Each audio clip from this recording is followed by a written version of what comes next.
लंबे इंतजार के बाद आखिर में बिहार में सीट शेयरिंग पर बात बन गई है। हालांकि इसका आधिकारिक ऐलान अभी हुआ नहीं है, लेकिन 1 से 2 दिन में तस्वीर पूरी तरीके से साफ हो जाएगी। फिलहाल जो खबर मिल रही है उसके मुताबिक बिहार में एनडीए में सीटों के बंटवारे में बीजेपी पहली बार जेडीयू से आगे निकली है। पिछले चुनाव में बीजेपी की ताकत को देखते हुए जेडीयू को नीचे आना पड़ा था और दोनों ने 17 सीटों पर अपने उम्मीदवार उतारे थे। लेकिन इस बार बीजेपी पिछली बार की ही तरह 17 सीटों पर अपने उम्मीदवार उतार रही है, जबकि जेडीयू को 16 सीटें मिलने जा रही है।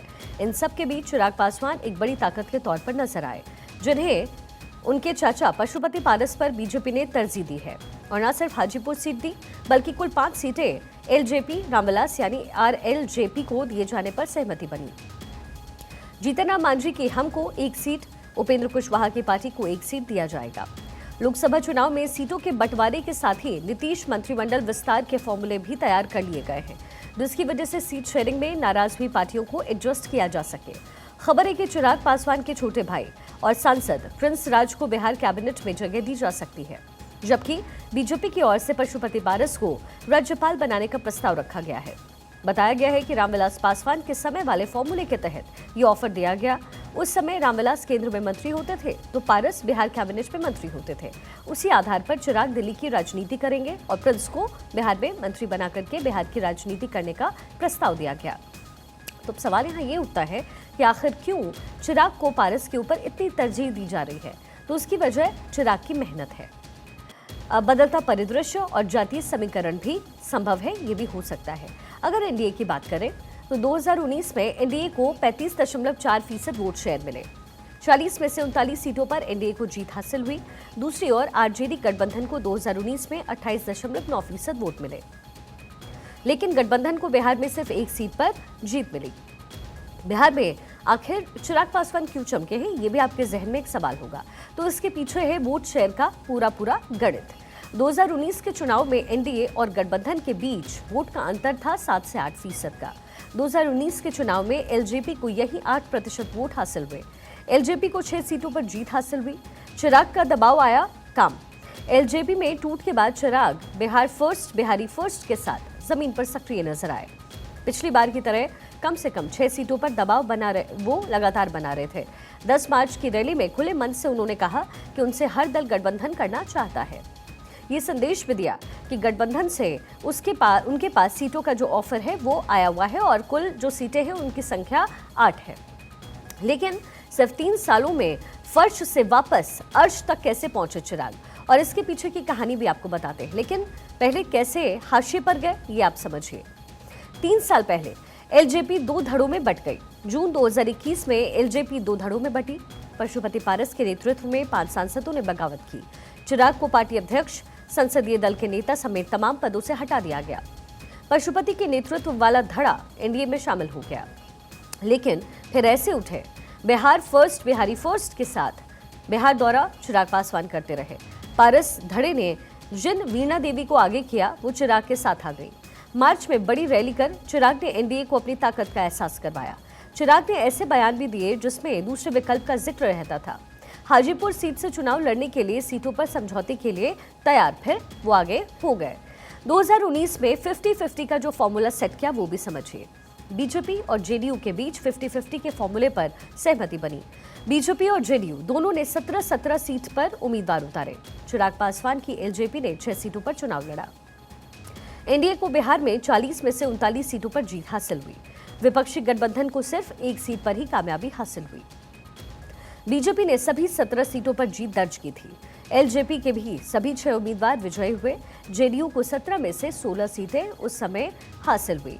सर्वेश मेरे सहयोगी पटना से हमारे साथ कनेक्ट हो गए हैं। सर्वेश, ये पूरा गणित तो समझ में आ गया, लेकिन सबसे बड़ा सवाल ये है कि वो चिराग पासवान जिनका विरोध करते करते पशुपति पारस ने एनडीए में खुद को स्ट्रॉन्ग किया, आज चिराग अपनी वापसी कर रहे हैं।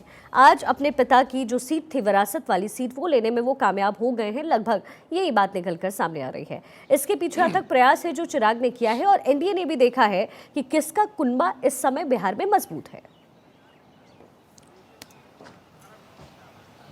जी शिखा, देखिए बीजेपी में कुछ भी अप्रत्याशित नहीं होता एक तरह से कहा जाए तो, क्योंकि जो सीटें जिस तरीके से बांटी गई हैं उसको लेकर ये साफ हो गया है कि बीजेपी चुनाव से पहले सर्वे कराती है। अपने स्तर से एक सर्वे होती है बीजेपी की पार्टी के स्तर से, और दूसरा सर्वे जो होता है वो आरएसएस अपने लेवल से कराता है। इन तमाम सर्वे में ये माना गया है कि पशुपति पारस से कहीं ना कहीं चिराग पासवान मजबूत नजर आते हैं बिहार में, और यही वजह है कि चिराग पासवान को इतनी तरजीह दी गई है। हालांकि पशुपति पारस के खेमे में इस बात को लेकर बगावती सुर अख्तियार कर लिया है, और अभी भी ये कहा जा रहा है कि पशुपति पारस इस इंतजार में है कि लालू प्रसाद यादव की तरफ से क्या उनके लिए फैसला आता है, क्योंकि वहाँ पे एक तरह से कहा जा रहा है कि वहाँ गुहार लगाई गई है। हालांकि इन तमाम कयासों पे उनके बेटे जो प्रिंस कुमार हैं उन्होंने एक ट्वीट किया है, और ट्वीट में साफ तौर पे लिखा है कि वो पीएम के साथ हैं और पीएम के एजेंडे पर उनको भरोसा है और पीएम के साथ हमेशा रहेंगे, एनडीए का अभिन्न हिस्सा है। लेकिन उनकी पार्टी के प्रवक्ता लगातार ये बात कह रहे हैं कि चिराग पासवान के चेहरे पर भाजपा को भरोसा है, मोदी के चेहरे पर भरोसा नहीं है, इसलिए चिराग पासवान को तरजीह दी जा रही है। तो इस तरह के बयान लगातार सामने आ रहे हैं। इसके अलावा यह भी कहा जा रहा है कि अगर चिराग पासवान युवा है, जिसकी वजह से उनको अगर इतनी सीटें दी जा रही हैं, तो मोदी कैबिनेट में कई ऐसे चेहरे हैं जो कि अब युवा नहीं रहे, तो उनकी जगह पर युवाओं को तरजीह देनी चाहिए। तो इस तरह के बयान लगातार आ रहे हैं। कहीं ना कहीं इस बात से इस बात की बू जरूर आती है कि आपस में तालमेल जो बन पाना था एनडीए के भीतर वो नहीं बन पाया है, और यही वजह है कि उपेंद्र कुशवाहा भी नाराज चल रहे हैं। उनकी तरफ से अभी तक कोई बयान नहीं आया। मुकेश सहनी भी एक सीट को लेकर आश्वस्त नहीं है, उनको भी ज़्यादा सीटें चाहिए। तो एक तरह से कहा जाए तो राजनीति में मानने और बनाने का खेल चलता रहता है, लेकिन बीजेपी ये जानती है कि मिशन 400 के पार जो जाना है इस बार, तो वो किसके सहारे हो सकता है, किसके साथ लेकर हो सकता है। और इस परिस्थिति में भाजपा को ये साफ स्पष्ट लग रहा है कि बिहार में जब नीतीश कुमार उनके साथ हैं और चिराग पासवान साथ रहेंगे, तो ये जो सफलता की जो कुंजी है वो कहीं ना कहीं भाजपा के पास रहेगी, और इसी वजह से उसने बीजेपी के लोग सीधे तौर पे चिराग पासवान को एक तरह से कहा जाए तो तरजीह दे रहा है। जहां तक आपने जो सवाल किया उसके बारे में मैं आपको एक और जानकारी देना चाहूंगा कि आज यही वजह, नाराजगी की वजह से ही आज मंत्रिमंडल विस्तार होना था शाम को 5 बजे, जिसको टाल दिया गया। अब बताया जा रहा है कल सुबह 11 बजे, मैं फिर से बता रहा हूं कि कल सुबह 11 बजे बिहार में मंत्रिमंडल का विस्तार होगा। नीतीश कुमार अभी से थोड़ी देर बाद 7 बजे के पहले राजभवन जाएंगे, वहां मंत्रियों की सूची सौंपेंगे और कल मंत्रिमंडल विस्तार के लिए समय मांगेंगे राज्यपाल से। और बताया यह जा रहा है कल सुबह 11 बजे यह समय मिल सकता है नीतीश कुमार को, तो कल बिहार में मंत्रिमंडल विस्तार भी हो जाएगा। क्योंकि अभी तक मंत्रिमंडल विस्तार के पीछे कहा जा रहा था कि ये तमाम जो एनडीए घटक दल हैं वो नाराज हैं, उनकी नाराजगी सामने आ चुकी है, उनको मनाने की कोशिश हो रही है। लेकिन अब बीजेपी ने साफ तौर पर ऐलान कर दिया है कि अब कुछ भी हो जाए, अब जो सीटों का फॉर्मूला एनडीए ने तय किया है उसी फॉर्मूले पे बिहार में चुनाव लड़े जाएंगे लोकसभा के। शिखा, लेकिन जिस तरीके से कॉन्फिडेंट हमेशा पशुपति पारस नजर आए हैं, क्या ऐसा लगता है कि मंत्रिमंडल में अगर जगह दी जाती है उनके बेटे को और उन्हें अगर राज्यपाल का ऑफर दिया जाता है तो वो मान जाएंगे? क्योंकि एक तरह की लड़ाई उन्होंने रामविलास पासवान के बाद लड़ी, और लड़ाई इतनी ज्यादा बढ़ी कि फिर चिराग पासवान को उन्होंने पूरी तरीके से अलग कर दिया। तो क्या लगता है कि इतनी आसानी से पशुपति पारस मानेंगे? देखिए, पशुपति पारस को मनाने की कोशिश लगातार जारी है, और जैसा कि मैंने बताया कि पशुपति पारस मानेंगे या नहीं मानेंगे अभी इस पर संशय बरकरार है। लेकिन उनके बेटे प्रिंस ने एक ट्वीट जरूर किया है थोड़ी देर पहले, करीब 3-4 घंटे पहले, और जिसमें उन्होंने साफ तौर पे कहा कि वो एनडीए के अभिन्न हिस्सा हैं और प्रधानमंत्री और अमित शाह जी ने या जेपी नड्डा जी ने जो फैसला किया वो उनको मंजूर है। उनकी ट्वीट का ये अंश है जो मैं बातें बता रहा हूँ, उसमें उन्होंने साफ तौर पर बात लिखा है कि उन्होंने जो फैसला लिया है वो एलजेपी राष्ट्रीय को मंजूर है। इसका मतलब साफ हो जाता है कि विवाद अब कोई नहीं रहा है। लेकिन अंदर खाने से जो सूचना मिल रही है, सूत्रों के हवाले से जो सूचना मिल रही है वो यही है कि पशुपति पारस अभी भी महागठबंधन के रुख का इंतजार कर रहे हैं, क्योंकि उनकी तरफ से अर्जी जरूर लगाई गई है लालू प्रसाद यादव के पास कि अगर वो लोग ज़्यादा सीटों पर पशुपति पारस को अगर ऑफर करते हैं, ज़्यादा सीटें ऑफर करते हैं, तो वो एनडीए से अलग भी हो सकते हैं। लेकिन अभी इस बाबत कोई भी पुख्ता जो जानकारी है वो नहीं मिल पा रही है, कहीं से भी अभी इस बात की पुष्टि नहीं हो पा रही है कि लालू प्रसाद यादव इसके लिए तैयार हुए हैं या नहीं हुए हैं। क्योंकि जिस तरीके से पशुपति पारस के बारे में मैंने बताया कि चिराग पासवान उनसे बड़ी लकीर खींच चुके हैं बिहार में, और लगातार दौरा करके, लगातार लोगों को बीच जाकर, लगातार रैलियां करके, तो ऐसी परिस्थिति में पशुपति पारस की तरफ लालू भी भरोसा जताएंगे, इसकी उम्मीद कम जताई जा रही है। शिखा, लेकिन कहीं ना कहीं चिराग पासवान ने भी जो अपना मैंडेट सेट किया है बीजेपी के पास, किसी और दल का हिस्सा ना बनकर, हो सकता है इसका जो तोहफा है वो भी दिया जा रहा हो। अच्छा सर्वेश, ये जो बाकी दल के लोग हैं जो नाराज बताए जा रहे हैं, कहा जा रहा है कि सीट शेयरिंग में जो उनका कुनबा नहीं बन पाया है, वो मंत्रिमंडल में एडजस्ट होने को तैयार है क्या? जी देखिए, अगर आप बात उपेंद्र कुशवाहा की कर रही हैं या बात आप मुकेश सहनी की कर रही हैं, तो ऐसी परिस्थितियां अभी नहीं बन पाई है क्योंकि इनकी तरफ से कोई बयान नहीं आया। उपेंद्र कुशवाहा सुबह से अपने आवास पर नहीं है, मुकेश सहनी लगातार दिल्ली में बैठे हुए हैं और वहां पे वो लगातार कोशिश कवायद में जुटे हुए हैं किसी तरीके से उनको ज़्यादा सीटें ऑफर हो जाए, बिहार में एक मंत्री पद मिल जाए। लेकिन उसकी तरफ से कोई, अगर कहा जाए तो एनडीए की तरफ से इस तरह की कोई भी बात उनसे नहीं हो रही है। उनको सीधे तौर पे एक सीट कटिहार की ऑफर की गई है और कहा गया कि अगर आप कटिहार लड़ना चाहते हैं तो आपको एनडीए के साथ मिलकर आप चुनाव लड़ सकते हैं। लेकिन अगर मुकेश सहनी उससे ज़्यादा की डिमांड करते हैं तो निश्चित तौर पे वो सीट भी उनके हाथ से जाएगी और एनडीए फिर वहाँ पे अपना उम्मीदवार खड़ा करेगी। तो ऐसी परिस्थिति में ये लोग मान जाएंगे या इन लोगों से कोई बातचीत चल रही हो, ऐसी कोई बात नहीं है। हाँ, जीतन राम मांझी जरूर एक सीट और मांग रहे थे बिहार में। वो चाह रहे थे कि एक सीट तो गया के लिए वो तो लड़ेंगे ही चुनाव गया से, लेकिन वो ये चाह रहे थे कि मंत्रिमंडल में एक जगह और उनको मिले, जिसको लेकर आज सुबह से सम्राट चौधरी और तमाम जो नेता उनके पास पहुंचे थे उनको मनाने की कोशिश की गई, जिसके बाद जीतन राम मांझी ने अपनी जिद छोड़ दी है और वो भी अब मान गए हैं। विधानसभा के जब परिणाम आए थे तब भी जीतन राम मांझी ने अपने मन का किया, लेकिन यहाँ पर बिग ब्रदर की तरह चिराग इस बार उभर रहे हैं। सर्वेश, कम से कम जो तस्वीरें फिलहाल बिहार से मिल रही है वो तो यही कह रहा है कि जहाँ जीतन राम मांझी कभी भी कॉम्प्रोमाइजिंग सिचुएशन में खुद को नहीं रखते थे और खासतौर पर किसी भी दल के साथ वो शामिल हो जाएंगे, ये प्रतिक्रिया देते थे, तो ये विनिंग फैक्टर जो है वो क्या चिराग लेकर आ रहे हैं कि बीजेपी को इतना भरोसा है? जी बिल्कुल, देखिए मैंने बताया कि सर्वे कराए गए हैं और सर्वे में ये पाया गया है कि चिराग पासवान के पास पासवान वोटर्स इंटैक्ट हैं। अगर वो साथ में रहते हैं तो एनडीए को पासवान वोटर्स को अपने पाले में करने में कहीं कोई दिक्कत नहीं आएगी।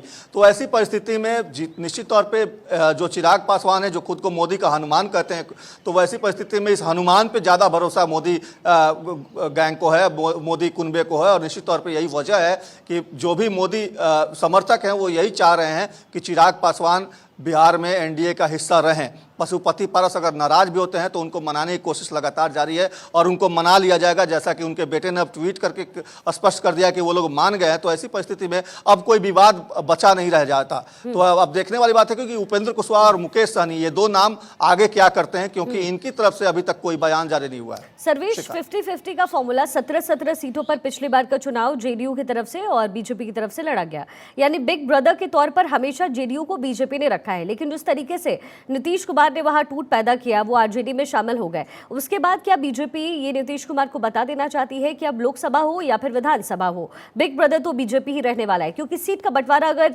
17:16 हो रहा है तो उसका मतलब है कि कहीं ना कहीं जेडीयू को वो जो जगह बनाने की कोशिश करते रहे हैं नीतीश कुमार, उस जगह से उन्हें आउट किया जा रहा है। जी बिल्कुल शिखा, आपने सही फरमाया। देखिए, बीजेपी अब किसी भी तरीके से अपर हैंड नीतीश कुमार को देना नहीं चाहती है। आपको याद होगा कि 28 जनवरी को जब नीतीश कुमार ओथ ले रहे थे, उसके पहले की तस्वीरें आपको याद होगा। वो आपने देखा होगा कि जब तक नीतीश कुमार ने जाकर इस्तीफा नहीं दिया तब तक उनको बीजेपी की तरफ से समर्थन का पत्र नहीं दिया गया था। इस्तीफा देने के बाद संजय झा राजभवन से सीधे बीजेपी ऑफिस जाते हैं, मुख्यालय जाते हैं बिहार के, और वहां पर जाकर यह सूचना देते हैं कि नीतीश कुमार ने इस्तीफा दे दिया है, अब आप लोग समर्थन की कॉपी दे सकते हैं। उसके बाद वहां से संजय झा के साथ ही सम्राट चौधरी और विजय सिन्हा, दो ये नाम जो कि आज उप मुख्यमंत्री हैं बिहार के, ये दोनों उनके साथ गाड़ी में बैठकर मुख्यमंत्री आवास पहुंचते हैं, वहां समर्थन का पत्र देते हैं और उसके बाद जाकर फिर राजभवन में ओथ लेने के लिए टाइम मांगा जाता है। नीतीश कुमार के साथ फिर सारे नेता जाते हैं, सम्राट चौधरी और विजय सिन्हा भी। तो एक तरह से कहा जाए तो बीजेपी ने इस तरीके से इस बार अपने साफ तौर पे अपना एजेंडा स्पष्ट रखा है, अपने मंसूबे स्पष्ट रखे हैं कि वो कहीं से भी नीतीश कुमार को अपर हैंड नहीं देने जा रही। अब बीजेपी बड़ा भाई बनना जा रही है, बनना चाहती है और बन चुकी है बिहार में, और नीतीश कुमार अब छोटे भाई के तौर पर ही काम करेंगे अगर उनको एनडीए में रहना है तो। शिखा, सर्वेश, चूंकि आपने बताया कि कल सुबह 11 बजे मंत्रिमंडल का विस्तार हो सकता है, ये जानकारी आपने दी है, तो मंत्रिमंडल के विस्तार में कुछ अहम नाम है क्या जो एडजस्टमेंट के लिहाज से आपको लग रहा है कि संभावनाएं हैं कि ये हो सकता है? देखिए, बहुत सारे पुराने चेहरे होंगे, जैसे नितिन नवीन, मंगल पांडे, ये सब नाम जो है वो पुराने नाम है, जो कि इस बार भी मंत्रिमंडल में जगह पाएंगे। नीरज कुमार बबलू का नाम आ रहा है कि वो भी इस बार मंत्रिमंडल में जगह बनाने में फिर से एक बार सफल होंगे। तो तमाम ऐसे नाम हैं, लेकिन अभी जो जानकारी मिली है उसके मुताबिक यही कहा जा रहा है कि 7 बजे के पहले नीतीश कुमार राजभवन जाएंगे और वहाँ पर मंत्रियों की सूची सौंपेंगे राज्यपाल को, और उसके बाद कल सुबह 11 बजे के लिए समय मांगेंगे ओथ के लिए। तो अब देखने वाली बात होगी, जब तक नीतीश कुमार जाते हैं उसके बाद तस्वीरें धीरे क्लियर होती जा रही हैं और नाम भी धीरे धीरे हमारे पास आते जा रहे हैं। जैसे जैसे नाम सामने आएंगे हम अपने दर्शकों को अपने चैनल के माध्यम से जरूर इत्तला करेंगे। शिखा, अच्छा, इंडी गठबंधन को लेकर के क्या विचार विमर्श चल रहा है सर्वेश? इसकी अगर कोई जानकारी हो आपके पास, वहां पे क्या फॉर्मूला अपना रही है इंडी गठबंधन? देखिए, इंडी गठबंधन वेट एंड वॉच की स्थिति में है। जब तक एनडीए गठबंधन अपने उम्मीदवारों के नाम की घोषणा नहीं करती, किनका टिकट कटता है, कौन कौन से दल जो है वो एनडीए से बाहर होते हैं, इस बात का इंतजार महागठबंधन और इंडी गठबंधन कर रहा है। और यही वजह है कि वो भी अपने तमाम जो उम्मीदवार हैं बिहार में जो चुनाव लड़ेंगे उनके नामों की घोषणा अभी तक नहीं कर पाए। हालांकि कवायद लगातार जारी है, कोशिश यही है कि जल्द से जल्द सीटों के जो उम्मीदवार हैं सीटों पर उनके नाम की घोषणा कर दी जाए। लेकिन आज जो मनोज से हमारी बातचीत हुई थी उसमें उन्होंने साफ तौर पर कहा कि बहुत जल्द होगा, लेकिन थोड़ा अभी इंतजार और करना पड़ेगा। तो इंतजार बस इसी बात का कि एनडीए कब अपनी सूची जारी करती है, उसके तुरंत बाद तत्काल बाद आधे से 1 घंटे के भीतर महागठबंधन की भी सूची या इंडी गठबंधन कह ले। हालांकि इंडी गठबंधन का तो कुनबा बिखर चुका है, इसलिए बिहार में उसे महागठबंधन के नाम से ही लोग जानते हैं। तो महागठबंधन की भी सूची सामने आ जाएगी। तो सर्वेश, क्या ये मान लें कि बहुत जल्द अब बिहार की तरफ से जो उम्मीदवारों की लिस्ट है वो एनडीए बाहर कर देगी, लिस्ट आउट हो जाएगा क्या? जी बिल्कुल, आज शाम तक दोनों ही तरफ से, देखिए महागठबंधन या इंडी गठबंधन कह लें या फिर एनडीए कह लें, दोनों ही तरफ से उम्मीदवारों के नामों की घोषणा कर दी जाएगी। इसके पूरे कयास लगाया जा रहा है। और मुख्यमंत्री से हमने थोड़ी देर पहले इस बाबत जब पूछा था तो उन्होंने भी कहा कि बहुत जल्द आज शाम तक सब फैसला हो जाएगा। तो एक तरह से स्पष्ट ये माना जा रहा है कि देर शाम 7-8 बजे के आसपास ये सूची सामने आ जाएगी। और इंडी गठबंधन इस बात के इंतजार में है कि कौन कौन एनडीए से बाहर होता है, अगर उसको एकोमोडेट करना होता है तो कैसे एकोमोडेट किया जाए, तो वो बात भी होगी। और उसके बाद इंडी गठबंधन भी अपने उम्मीदवारों की सूची जारी करेगी। ठीक है सर्वेश, बहुत बहुत शुक्रिया इस तमाम जानकारी के लिए।